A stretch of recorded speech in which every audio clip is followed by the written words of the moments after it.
الحمد لله رب العالمين وأصلي وأسلم على من بعث رحمة للعالمين وعلى آله وصحبه أجمعين وبعد السلام عليكم ورحمة الله وبركاته. Continue the tafsir of Surah An-Nisa from ayah number 33 inshallah.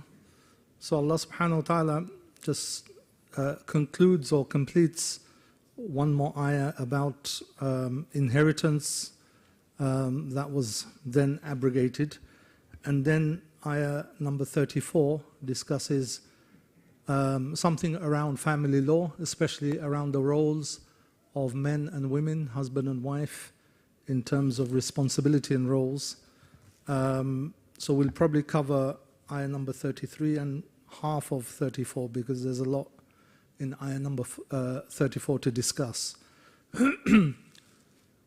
Allah subhanahu wa ta'ala says, بعد أعوذ بالله من الشيطان الرجيم ولكل جعلنا موالي مما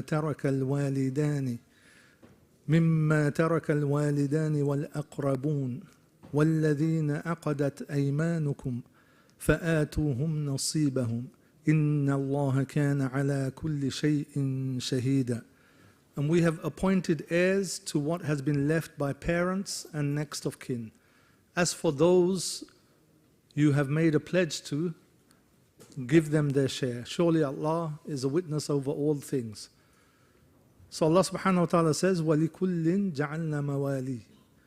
And to everyone we have appointed heirs. Mawali is heirs, those who inherit you, those who after a parent dies, father dies, mother dies, those who inherit from the parents or family relatives, etc. So Ibn Abbas was reported to have said that here mawali means relatives that you inherit from, and also includes cousins. Ibn Jarir said the Arabs called the cousin a mawla, right? So here it means from what he inherited from his parents and family members, meaning where Allah subhanahu wa ta'ala says, and we have appointed heirs to what has been left by their parents and next of kin. Al-walidan wal-aqrabun. Parents and aqrabun are next of kin, blood ties, relatives, close family relatives from whom you inherit. So therefore the meaning of the first part of this ayah is that to all of you, O people, we have appointed relatives, meaning family members, such as children, who will later inherit what you have inherited from your own parents and relatives. Then Allah subhanahu wa ta'ala says, وَالَّذِينَ أَقَدَتْ أَيْمَانُكُمْ فَآتُوهُمْ نَصِيبَهُم. To those, as for those you have made a pledge to give them their share. Surely, and then Allah subhanahu wa ta'ala says, surely Allah is a witness over all things. So what does this refer to? In general, those with whom you have made a pledge of brotherhood, give them their share of inheritance, thus fulfilling the pledges that you gave them. Allah is a witness over all of you. This was something that was practiced in the beginning of Islam, when the muhajirun from Mecca, the Muslims from Mecca, migrated, made hijrah to Medina. The Prophet ﷺ, he paired up one migrant from Mecca, one of the Muslims from Mecca who left their homes and property and everything. He paired them up with someone of the Ansar in Medina, the Muslims in Medina, and he made them brothers, up to a certain point where they were allowed to pledge that you will inherit some of my property, etc. So this was in the early stage of Islam, but it was later abrogated. Inheritance is only for family members, blood relatives, close family members, parents, or inheriting from uncles and people like that, or brothers. So this was in the beginning of Islam, then it was abrogated, but Allah is saying those at that point, that those you have made the pledges to, you can fulfill that pledge of inheritance, but after that don't make any new pledges for that type of inheritance which was only temporary.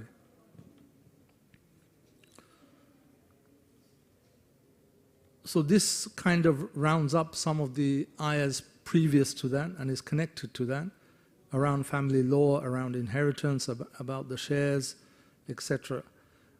Then Allah subhanahu wa ta'ala moves to the next ayah, which is a much longer ayah. Allah subhanahu wa ta'ala says, الرجال قوامون على النساء بما فضل الله بعضهم على بعض وبما أنفقوا من أموالهم.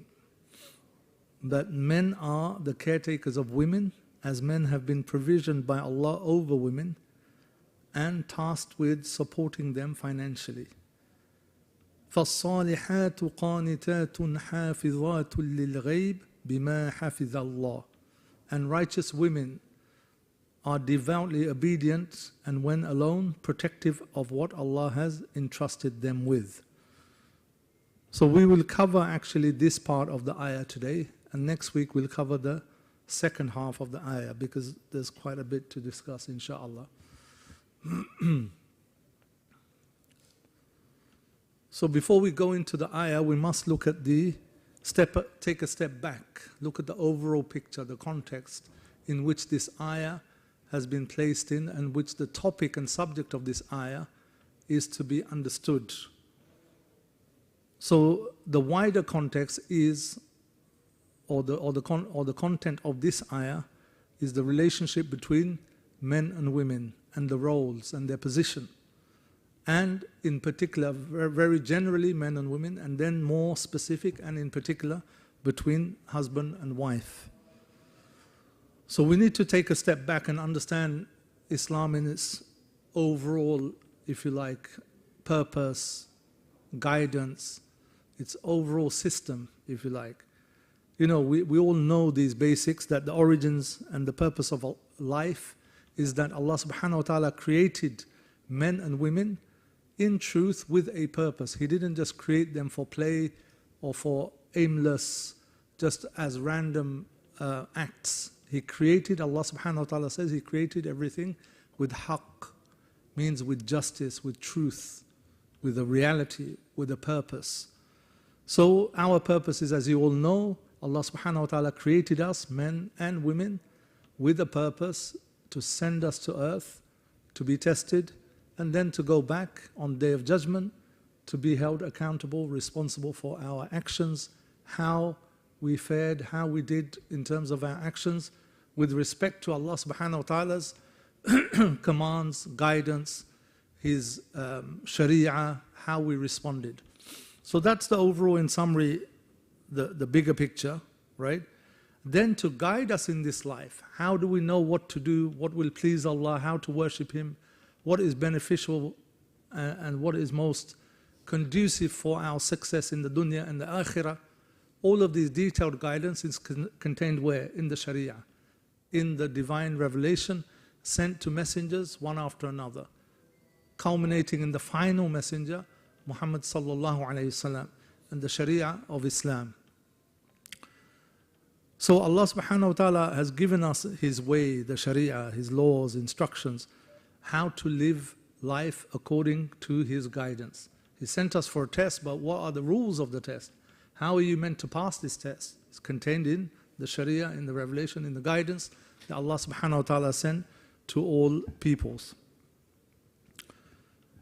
Within that, Allah subhanahu wa ta'ala has created men and women with clear differences that no reasonable person would deny, whether they have faith or not.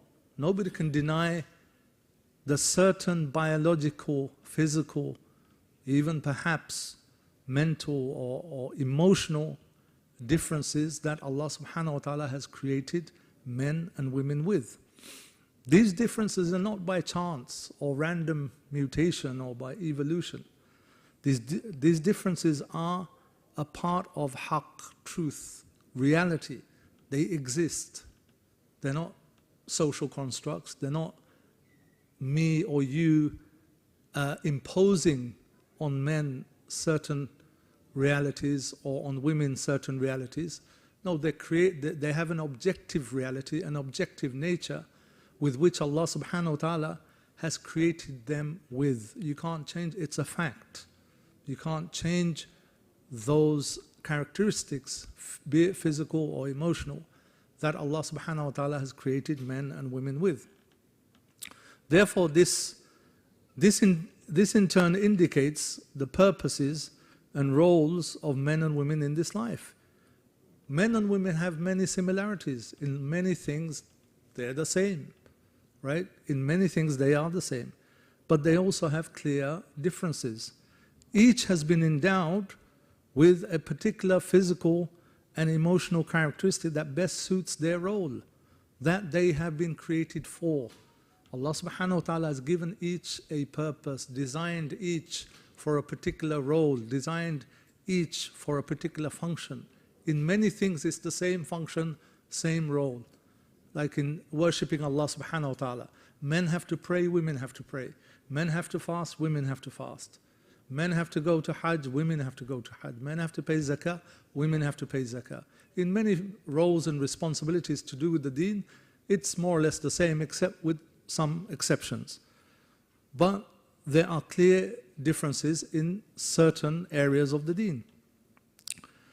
So Allah subhanahu wa ta'ala has revealed the Sharia that guides both men and women as part of a whole bigger picture, as part of the divine purpose.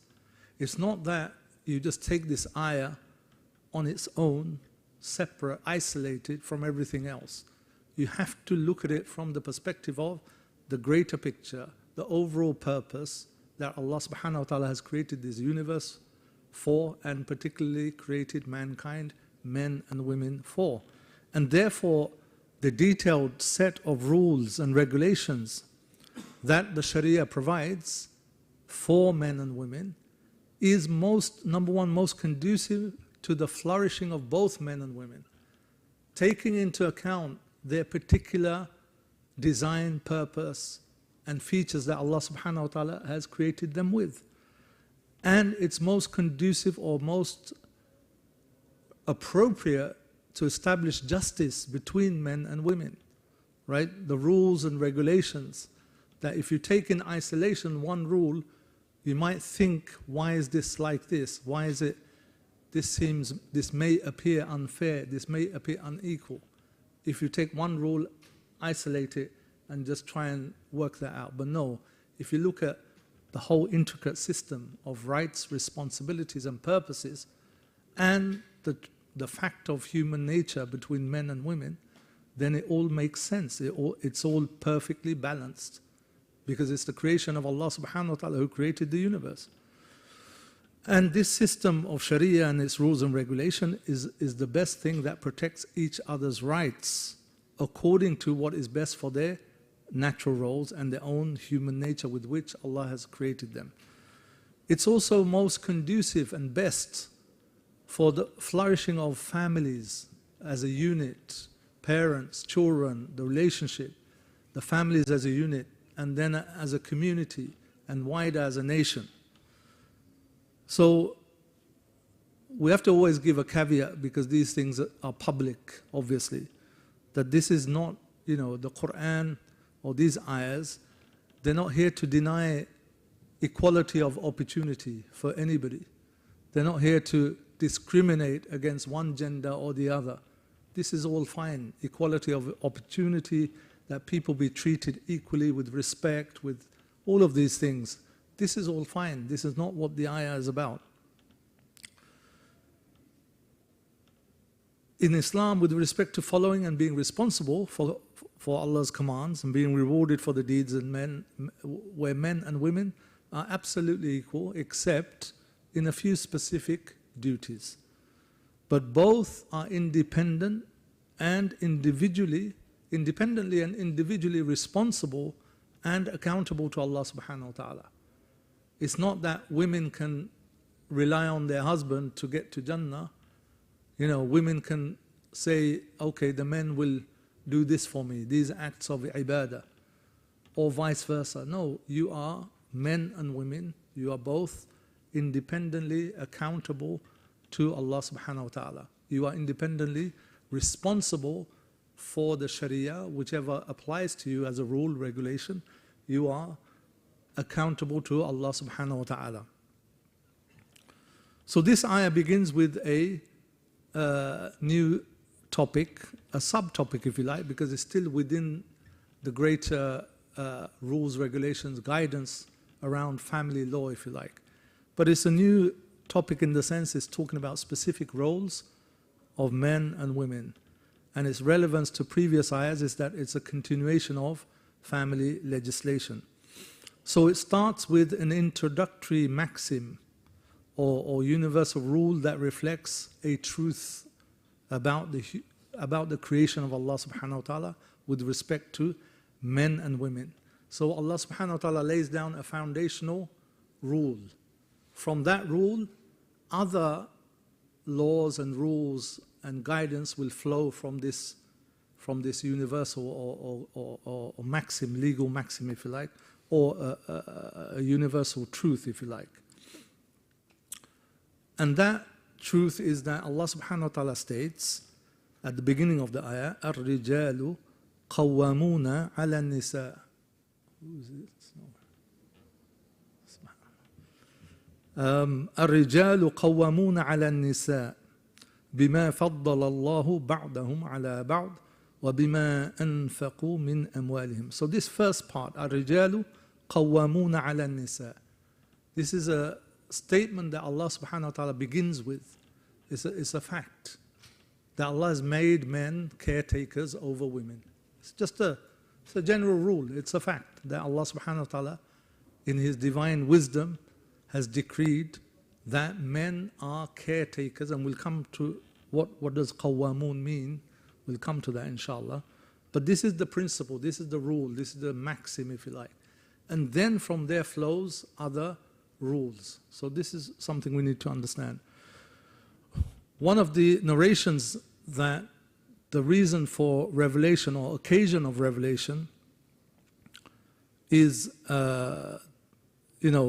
we covered this a couple of weeks ago where Salama, Ummul Mu'mineen, she mentioned that the men, they go and fight in the way of Allah subhanahu wa ta'ala, so they get more reward than women, and we inherit half. وَإِنَّمَا لَنَا نِصْفُ الْمِيرَاثِ. We inherit half of men. Her concern is not, her concern is reward, thawab.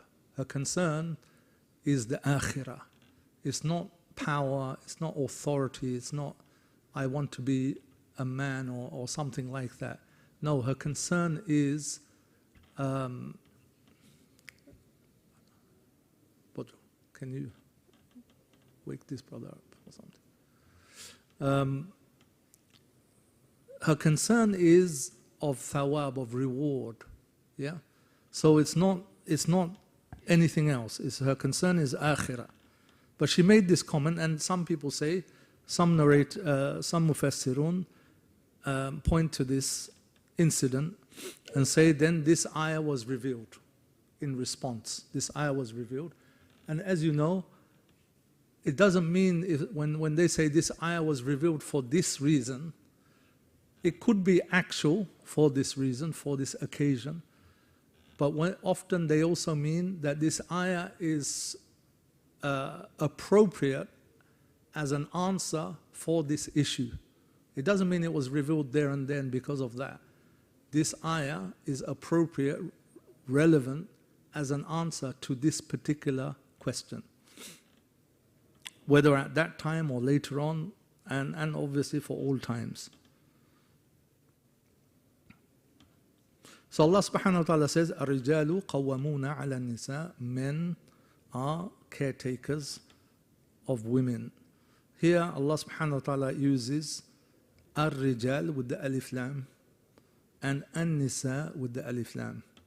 So in Arabic, when alif lam comes for different reasons, but to make it definitive, but also for istighraq, meaning all men. Istighraq, they mean, they say it covers all men. Al-Rijal qawwamuna ala nisa. Includes all men, includes all women. As a general thing, but this type of istighraq or comprehensive coverage is what they called istighraq urfi, right? Istighraq urfi. Why? Because they said the rule attached to this sentence is a general rule applicable to most cases. It's not applicable, it's not true for all cases, for most, aghlabiyya. So they said, because it's something, it's a reality that is connected to ahkam aghlabiyya. Because some people may say, well, there's women who take care of men. It's vice versa.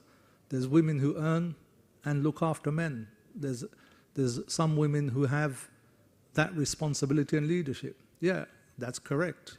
There are women like that, and women can do that. But it's aghlabiyya in most cases, in most societies, in most families, throughout most periods of history. It's aghlabiyya, right? So it says, الرجال قوامون على النساء. So what does this word mean? قوامون, قوامون, قوامون is the plural of قوام. قوام is from qiyam, which is to take care of something, right? This word means to take care of something, مراعاته, and to protect it, حفظه, and to strive to do what is in its most interest and benefit. To protect, take care, to protect, and to strive your utmost to do whatever is more beneficial for that thing. When this word, this is what it means. So a man is a caretaker over women. He is her caretaker in the sense of protection, of looking after her interests, doing things which are more beneficial or most beneficial or in her interests, if you like. The root meaning of qiyam, as you might know, also means to stand up. Qiyam, we say qiyamul layl, to stand in the night.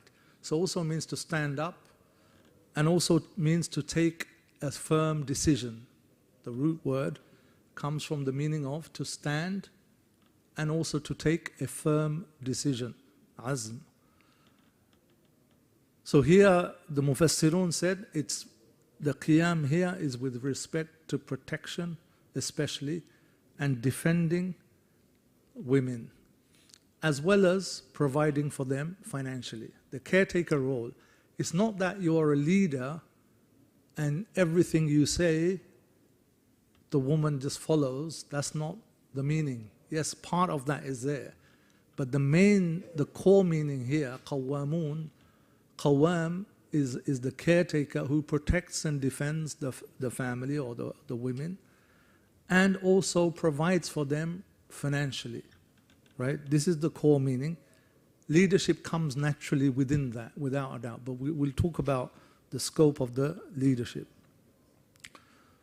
And within that, one of the parts of the leadership role of the men, whilst defending, protecting and providing, is also in respect to Allah subhanahu wa ta'ala's guidance and His rights, His laws. So it's the man's duty to ensure and to make sure that, through tarbiyah, education of his children, of his family, of his women, might be his daughters, sisters, wives, he's responsible that they also fulfill the rights of Allah subhanahu wa ta'ala, meaning they follow the guidance of Allah subhanahu wa ta'ala, halal and haram, etc. And to ensure that they are preventing or avoiding, making sure their women are avoiding those things that would put that at risk, that would put the implementation and the following of the guidance of Allah subhanahu wa ta'ala at risk by doing the opposite, by disobedience, etc., etc. It's their responsibility. So then Allah subhanahu wa ta'ala says, بِمَا فَضَّلَ اللَّهُ بَعْضَهُمْ عَلَى بَعْضٍ وَبِمَا أَنفَقُوا مِنْ أَمْوَالِهِمْ. So Allah subhanahu wa ta'ala now is giving two key reasons why men have been given that responsibility. What is the reason that Allah subhanahu wa ta'ala says that they are qawwamun? What's the reason? Allah subhanahu wa ta'ala gives two reasons. One, is بِمَا فَضَّلَ اللَّهُ بَعْضَهُمْ عَلَى بَعْضٍ. Literally with what Allah subhanahu wa ta'ala has chosen or favored some of them over others. Some of them over others. Then the second reason is what Allah subhanahu wa ta'ala has made obligatory on men with respect to financially providing for women. So these are the two reasons. So let's look at each one. The first one, that Allah subhanahu wa ta'ala has favored men or chosen men or given men with certain things. He's favored them, some of them over others. Some of them here refers to men. You know, someone might read some of them over some of the others. Maybe some men and some women. No, the Mufassirun says it's talking about men over women, men with regards to women. What are these attributes that Allah, or characteristics, or what is it that He's specifically designated to men as opposed to women? This is not coming from, this is not coming from a male bias. In today's world, when you talk about these things, it's going to be, the Qur'an is revealed to a man, all the Mufassirun, they're men, people explaining, teaching, the scholars, they're men. It's all this kind of patriarchy, etc., etc. I'll come to that. But let me make it very clear, this is not some kind of male bias here, because once you understand the meaning of what's going on here, it's not to do with that. It's not to do specifically with Islam only after Muhammad sallallahu alaihi wasallam, or to do with Arab culture. It's nothing to do with that specifically. This is from the beginning of the creation, from Adam alayhi salam and Hawa alayhi salam, Adam and Eve, with the creation there and there. From the beginning, Allah subhanahu wa ta'ala created Adam first. He created Adam first. So even in existence, ontologically, if you like, in creation, Allah created the man, Adam alayhi salam, first. And then from Adam alayhi salam, He created Hawa. He created Eve for him. They were both equally responsible with respect to their actions in front of Allah subhanahu wa ta'ala. And the Quranic narrative that talks about them being misguided or deceived by shaitan with respect to the tree, Allah subhanahu wa ta'ala talks about both of them. He doesn't say only Hawa, Eve, is the one who misled Adam alayhi salam, or Adam alayhi salam misled. No, He talks about both of them being equally responsible. If you look at the wording, even the ayah is in the dual form. فَأَزَلَّهُمَا. Shaitan deceived both of them. So from the beginning, they're independent, individual, autonomous beings in that sense, responsible individually to Allah subhanahu wa ta'ala, but there is a first and a second. There is a Adam created first, and then from Adam alayhi salam, Hawa is created. All of the previous revelations in Sharia had the same understanding of this caretaker role of men over women. It's not a superiority and one is higher and one is degraded. No, it's nothing to do with that. It's who's got more responsibility, right? It's who's got more responsibility. And why they have responsibility? Yes, because Allah subhanahu wa ta'ala gave the man certain physical, biological, emotional capabilities, features, distinctions that He hasn't given women for a certain reason, so they can fulfill that function. It's just different functions, different roles. And this is not new with Sharia of Islam. It's in all of the previous revelation. It's the same. Of course it's going to be the same, because it's coming from Allah subhanahu wa ta'ala. If you look at both Old and New Testaments, the references are here. Well, I'm not going to go into the references, but they also affirm the very same principle of the male being the head of the family, being the caretaker, being responsible for the women, and even being the head of the community. This is throughout the Old Testament, New Testament. So it's nothing to do with just Islam being biased towards male or anything like that. Historically, in most cultures, this was also the case. There are instances of matriarchal societies. Yes, there are where women lead the household, women lead the community. There are examples of that. No one can say they didn't exist. They did. However, these were few and far in between. The vast majority throughout history is a patriarchal society. Although the Qur'an is not equivalent or exactly the same as what they define as patriarchy. Patriarchy is where, in their definition, is where the man has absolute authority and control and power over the family, over the women, both in the family as well as in society. That's the real definition of the patriarchy. So you can't say, yes, in Islam the men have that caretaker role, leadership role, without a doubt. But it's not absolute authority, as we'll see. So there is a slight difference. So when you say, yes, Islam is a patriarchal system, just be careful with the definitions. That term is not our term, right? Because it means something else in that. But elements of that is there without a doubt. Nobody can deny it. But the thing is, it's always been that way. Traditionally, in most societies throughout history, it's always been that way. And for a reason. Because Allah subhanahu wa ta'ala created human beings in that nature, between men and women. And it's very common sense as well and logical when you look at it just from a purely biological lens, that naturally it's women who can give birth. Even if they tell you these days that they're going to show you that men can also give birth, men can get pregnant. Regardless of what they're saying, this is obviously something they wish, and they're engineering something unnatural. We're talking about human nature. Women give birth, they nurse their infants, right? It's impossible for men to do that. Therefore, during the period they give birth to children, 1, 2, or 3, or 4, over a period of 10 years, 15 years, and raising children, especially in the early years, it would have been virtually impossible throughout history for women to undertake the role of the men of hunting, farming, trading, traveling, and maintaining financially the family. It's almost impossible in those days, throughout most of history. It's possible nowadays because everything's made much easier, right? It's possible nowadays, without a doubt. But throughout most of history, it was not possible for most women. Yes, many women did so in many different cultures, many societies. There's always exceptions.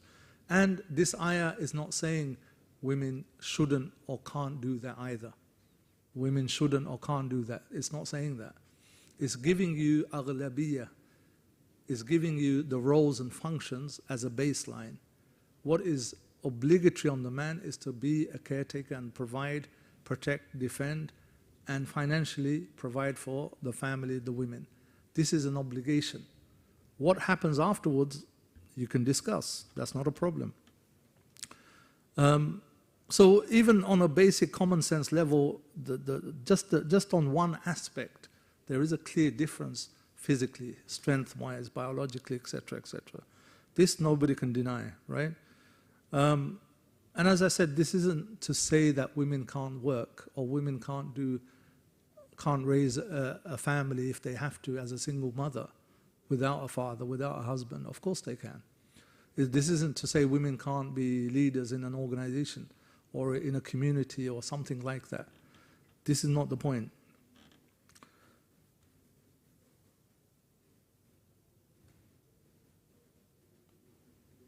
The second reason, so the first reason is that Allah subhanahu wa ta'ala has given men some natural abilities, capabilities, whether that's physical, spiritual, emotional, mentally, whatever, psychological, whatever it is. He's created men very, very differently to women in some respects. Some respects they're very similar, but in others they're very different. This is very, it's just very logical, common sense to see. The second reason Allah subhanahu wa ta'ala says that they are caretakers is, and due to the financial responsibility, due to what Allah subhanahu wa ta'ala has obligated them financially. وَبِمَا أَنفَقُوا مِنْ أَمْوَالِهِمْ. Literally here, due to what they have spent, is in the past tense, بِمَا أَنفَقُوا مِنْ أَمْوَالِهِمْ. One of the Mufassirun, he said that there's a subtle indication here that this has been the case generally throughout history, so it's well established and known. It's in the past tense, وَبِمَا أَنْفَقُوا مِنْ أَمْوَالِهِمْ, because of what they have spent. Everyone can see that throughout history. Men are the maintainers financially of the family, of the women, etc. So men, here Allah subhanahu wa ta'ala is saying, men have to financially provide, not just for their wives, but all the women of his family, whether it's wives, daughters, sisters, mothers, grandmothers. The male, different positions, it could be the husband, it could be the son, sometimes depends who's alive, who's capable, who has the ability to work, and etc. As long as they're adults, physically capable, then the husband has the responsibility to provide for the wife and the daughters. If his father is not around, no longer working, then he has to provide for his father and mother. He has to look after his mother, financially, all of that. So at different levels, different stages, depending on the circumstance, the man is financially responsible in Islam. It's an obligation, a fard duty, to provide for the women of his family and relatives, mother, grandmother, daughter, granddaughter, whatever, if their immediate people are not available to provide for them. And also the Mufassirun said, so this is the two reasons why Allah subhanahu wa ta'ala has made them caretakers over men. It's very logical, very common sense, it's very natural, but like I said before, it's not saying women can't earn and work. In fact, whatever they earn and work for, they keep themselves. They have no obligation to pay for the husband or the children or the family. It's their own money. They keep whatever they earn. They don't have any obligation towards the family, especially if the husband is there, or if she's not married, if the father is there, or brother who is mature and capable. So these two reasons, and one of the Mufassirun, he pointed out that these two reasons, combined reasons for people of knowledge and intellect, number one, and even for people with very limited understanding, who are not that intellectual or don't analyze things. So the first part, بِمَا فَضَّلَ اللَّهُ بَعْضَهُمْ عَلَى بَعْضٍ, Allah didn't mention what are these characteristics, what are these features that Allah has favored men or chosen men or designated for men particularly, and hasn't given women. He hasn't mentioned these. So this part is for people of aql. They think and reflect and see and analyze, and they come to those conclusions. But if they can't, for someone who's not, very analytical and can't think and doesn't have much education or knowledge or whatever, for him, وَبِمَا أَنْفَقُوا مِنْ أَمْوَالِهِمْ, this second part is addressed to them, for them to understand. Everyone can understand that if the man is obligated to look after someone financially, and they can easily see all around them, this is the case, especially throughout history. So Allah subhanahu wa ta'ala in this one ayah is addressing both types of intellect, if you like. This is one of the Mufassirun, he just pointed out. So then Allah subhanahu wa ta'ala continues, فَالصَّالِحَاتُ قَانِتَاتٌ حَافِظَاتٌ لِلْغَيْبِ بِمَا حَفِظَ اللَّهِ. So before we turn to this, just to go back and summarize, when we said that this is the role and function that Allah subhanahu wa ta'ala has given men and women, the obligatory nature here is financial responsibility, defending the family, protecting the family, doing things which are in most beneficial and in the interest of the woman. These are the things that are obligatory, responsible, legally the man is responsible for. It doesn't mean the women can't do some of those functions. It's not saying it's haram for women to do these functions. It's not saying that. It's saying the natural baseline starting point in Islam is this. After that, different circumstances, different situations, different capabilities between men and women, you can play those roles and do those functions. But what is obligatory is this. In different circumstances, situations, it may call for both men and women working, earning for the family, maybe.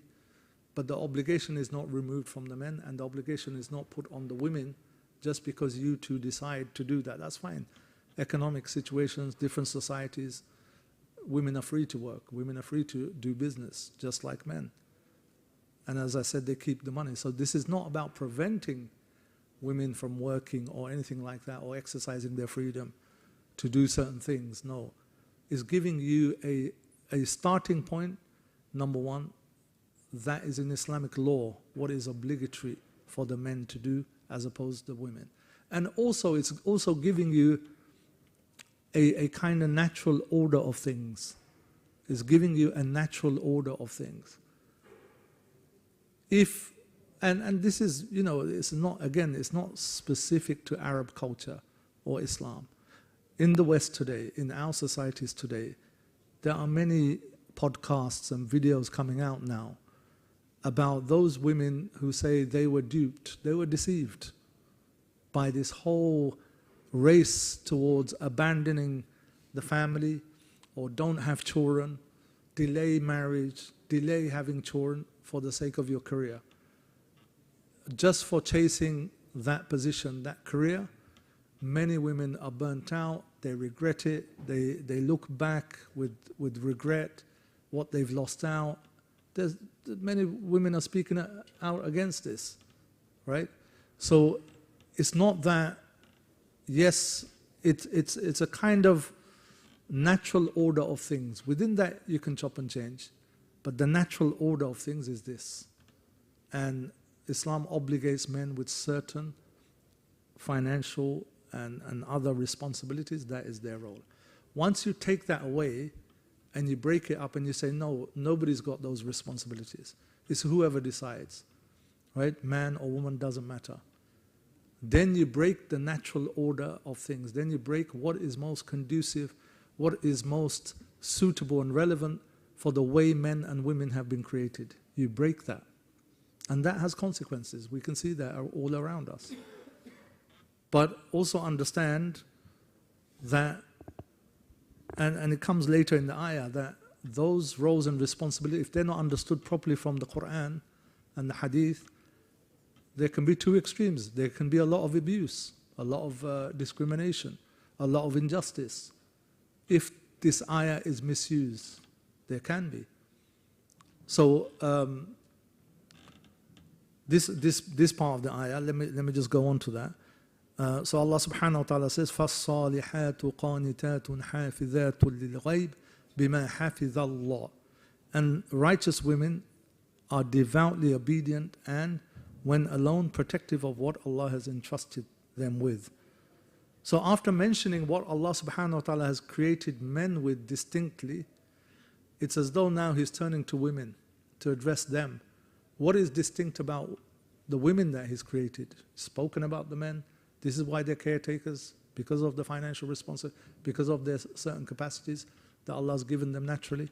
What about the women? It's like He's turning to them and now praising women for what they not naturally can do, but can do. This is praising women for something that's slightly distinct about women.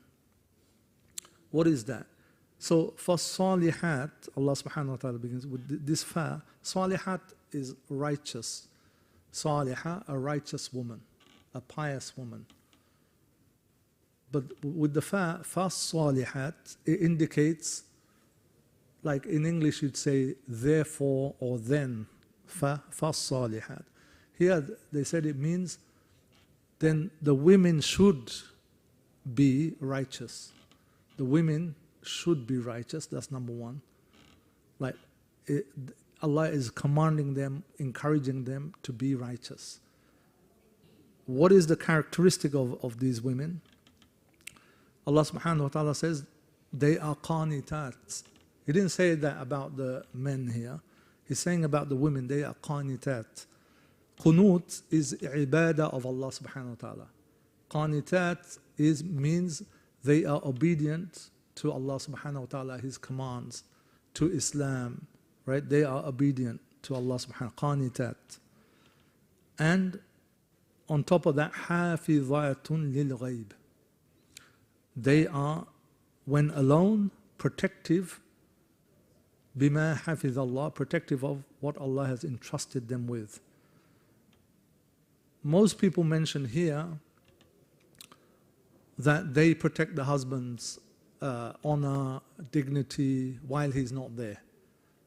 Because Allah subhanahu wa ta'ala says when alone. Because in front, everyone protects everyone's whatever needs to be protected because the person's there, there's nothing to, as a responsibility. But when the husband's not there, in ghaib, meaning when the husband's not there, out of sight, these women, they protect themselves and they protect their husband's property, dignity, honor in their absence. This is the characteristic of these righteous women. So Allah subhanahu wa ta'ala is indicating that this earns the rida of Allah subhanahu wa ta'ala. If men earn the rida of Allah subhanahu wa ta'ala, the pleasure of Allah subhanahu wa ta'ala, by fulfilling their roles and duties as caretakers and providers financially and defenders and protectors, then women can do the same. This is perhaps easier for them to do.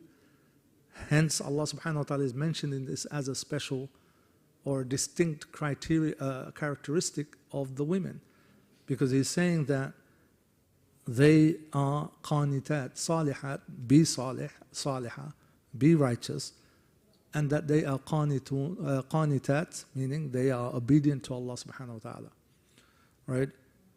And not only that, when alone, they are protective in the absence of their husbands. It doesn't say husband here, but it says lil ghaib, is general as well, protective of what Allah has entrusted them with. Whatever responsibility they have in the absence of whoever is meant to be their caretaker, husband or whoever, they protect what Allah subhanahu wa ta'ala has commanded them to protect.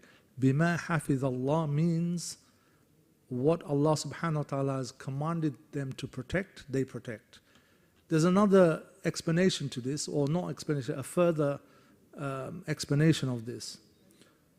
So this means that whatever Allah subhanahu wa ta'ala in Sharia has said the woman is commanded to do with respect of her family, husband, children, she does that. She has to do that. That's an obligation for her, right? And it excludes anything that Allah subhanahu wa ta'ala has not commanded her to do. It's not just that the husband has a wish list of 20 things I want my wife to do, and that she has to do all that whether he's here or not. No, that's not what it is. It's only with respect. That's why it says what? Bima hafidhallah. By what or due to what Allah has entrusted them with. Right? Bima hafidhallah. It means that they protect those things, or they fulfill those things which is in the Sharia. They have to do because Allah commanded them to do. Which most of the things are generic as well for men and women. Staying chaste, protecting someone's wealth, protecting the children or whatever she's been entrusted with. But it also excludes those things that Allah didn't command them to do. For example, when Hind, she came and complained to the Prophet ﷺ, my husband doesn't provide me enough maintenance. He doesn't spend on me enough maintenance as a husband. The Prophet ﷺ, and she said, something like, can I take from his money when he's not there, behind his back? The Prophet ﷺ allowed that. So here, this doesn't mean she broke the trust in his absence. This is excluded. Why? Because Allah didn't command the husband not to spend on the wife in maintenance sufficient amount. Because he's not fulfilling his duty, she doesn't have to say, oh, Allah said, I have to protect my husband's wealth. No, not in that situation. This is excluded because you have a haqq to that wealth. So the Prophet ﷺ gave that exception. He said, take whatever you need that suffices you, all right, that you really need, that is necessary from his wealth. He allowed that.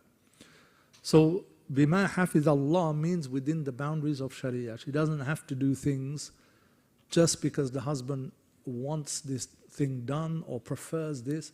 Yes, she can do that to please him if she wants.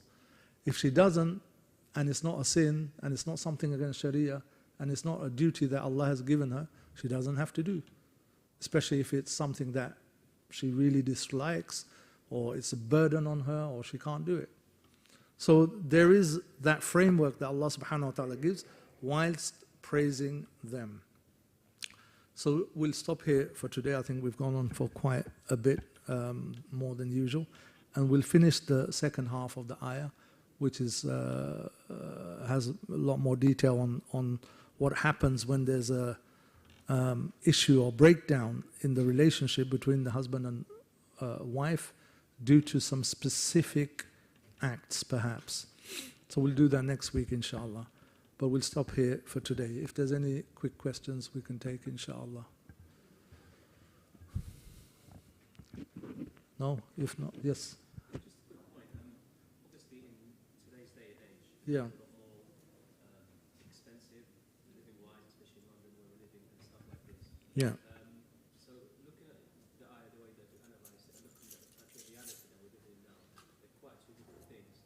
And one of the biggest, leading factors of breakdown of marriages in these days is obviously financial needs. Mm. So, for example, the man cannot afford to pay all of the house, all of the food and bills or whatever. And this obviously causes a lot of strain on the relationship if the woman's not working and helping out. So how do you balance the two, where you want to follow the religion, you want to do things the way that Allah has set naturally for men to do, but at the same time, reality just doesn't allow that. How do you... No, it's a really good question. Brother's asking, in this day and age, in certain societies, countries, the expenditure or the costs of living, between men and women, if it's just left to the man, sometimes it's something he can't afford, and therefore that causes a lot of rift between the men, the husbands and the wives. Leads to a lot of family breakdown, etc. How do you reconcile the ayah with this? Like I said, the ayah is laying down what's obligatory. It's not saying women can't work. It's not saying women shouldn't work. First of all, the first responsibility is on the man. If the woman says, it's a two-way thing. If the woman says that I'm not going to help you, I'm not going to work, etc., etc., she has a right to say that. But the man has also a right, if he has to try his best, obviously, to earn and provide. But then she has to also accept if this man can only earn this amount and have this level of living standard, she has to accept that as well. She can't say, why are you providing, a 4-bedroom house with a garden? That's not obligatory on him. Obligation is something very kind of bare minimum. That's the obligation on him. Anything on top is extra. So if she doesn't want to support or whatever, and that's fine, that's her choice, then she has to also put up with that level of living standard.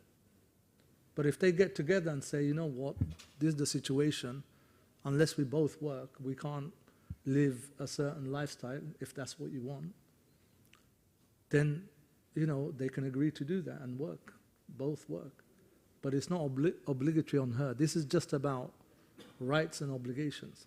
It's not obligatory on her to work. She can say no, but then she can't complain that, why haven't I got this or that? She can't complain about something that's not obligatory on him to provide. Yeah?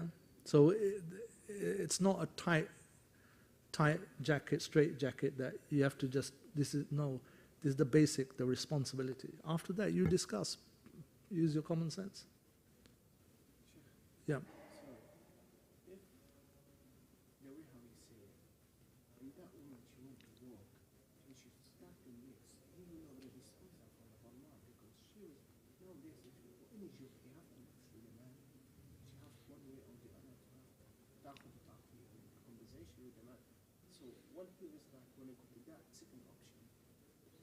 allowed her to work because الرجال قوامون على النساء and then he have to be a sort of protect his family from the fitna. You're not allowed her to go to work. She will start being mixed. That's different. That's different. I mean, But how mixing. to deal with this point? Yeah, but mixing is not one definition. What is mixing? You know, women worked in the market, yes, at the time of the Prophet. They worked in the market, selling goods, some of them. Let me finish. Is that mixing? No, the mixing which is not allowed in Islam is khalwa, if it's in one room, a man and a woman alone. This is called mixing. No. It's detailed. It's not one blanket rule. Women can't go and work in an office where there's men, or women can. It's not one blanket rule. Do you understand? Look, in Medina, in Islam, in public, men and women in public, this is why you have hijab. Why have hijab? If you can't go in front of men, you don't need hijab. Do you understand? Outside, why do women have to wear hijab? Because men are there. If there's no men, they're not allowed to go outside. No need for a hijab. So it's not a blanket rule. Nobody. Let me just. No, let me. That's fine. But let me say something.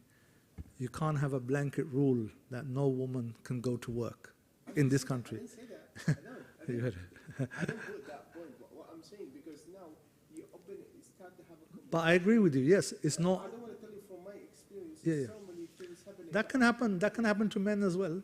Yeah. Yeah, men also have affairs at The work. man is not stronger than you. Just say, الرجال قوامون على النساء. Not stronger. It doesn't say stronger.